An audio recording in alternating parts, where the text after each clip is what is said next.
Hello everyone, আজকে আবার একটা নতুন আমার মায়ের রেসিপি নিয়ে চলে এসেছি, যার নাম হচ্ছে চিলি কলিফ্লাওয়ার বা চিলি ফুলকপি। এবার চিলি চিকেন তো সবাই নিশ্চয়ই খেয়েছো, ঠিক এরকমই কিন্তু চিলি ফুলকপি। একদম সেম ইনগ্রেডিয়েন্টস, কোনো রকম কোনো ডিফারেন্ট নেই। হ্যাঁ, শুধু চিকেনের বদলে এখানে ফুলকপি ইউজ করা হচ্ছে। এবার যারা ভেজিটেরিয়ান, যারা চিকেন খায় না বা এমনি খেতে ভালোবাসে না, তাদের জন্য কিন্তু এটা কিন্তু খুব ভালো একটা অল্টারনেটিভ। খেতে কিন্তু একরকম, শুধু চিকেনের বদলে ফুলকপি। আমার এরকম টাইপের চটপাটা খাবার খেতে সত্যিই খুব ভালো লাগে। তা মা বলল, সবসময় তো চিলি চিকেন এইসব খাস, তাহলে আজকে একটু অন্যরকম কিছু করি। তার জন্যই বানিয়ে ফেললো কিন্তু এই চিলি ফুলকপি। তা তোমরা আগে কি কখনো এই রেসিপিটা ট্রাই করেছো? যদি না করে থাকো তাহলে অবশ্যই কিন্তু এই রেসিপিটা ট্রাই করো, আর আমাদেরকে জানিও তোমাদের কেমন লেগেছে।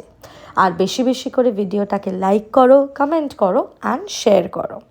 এই রেসিপিটা কিন্তু পোলাও দিয়ে বা ফ্রাইড রাইস দিয়ে বা রুটি দিয়ে বা পরাঠা দিয়ে সব কিছু দিয়েই কিন্তু খেতে খুব ভালো লাগে। আমি কিন্তু শুধুই খেয়ে নিই, অবশ্য আমার এতটাই ভালো লাগে। ও, আরেকটা জিনিস তোমাদেরকে বলা হয়নি, সেটা হচ্ছে আমার মা কিন্তু চিনির বদলে বাতাসা ইউজ করে রান্নাতে। হ্যাঁ, এবার যেই রান্নাতে হয়তো একটু দরকার সেই রান্নাতে করে, বা তাছাড়া আমার মা কখনোই চিনি ইউজ করে না। তা এবারের জন্য কিন্তু আমি এটা বলতে পারি যে আমি কিন্তু খুব টেস্টি খেয়েছি ব্যাপারটা। তোমরাও কিন্তু ট্রাই করো। অ্যান্ড হ্যাঁ, আজকের জন্য এইখানেই, পরে আবার তোমাদের সাথে দেখা হবে। ততক্ষণের জন্য টাটা।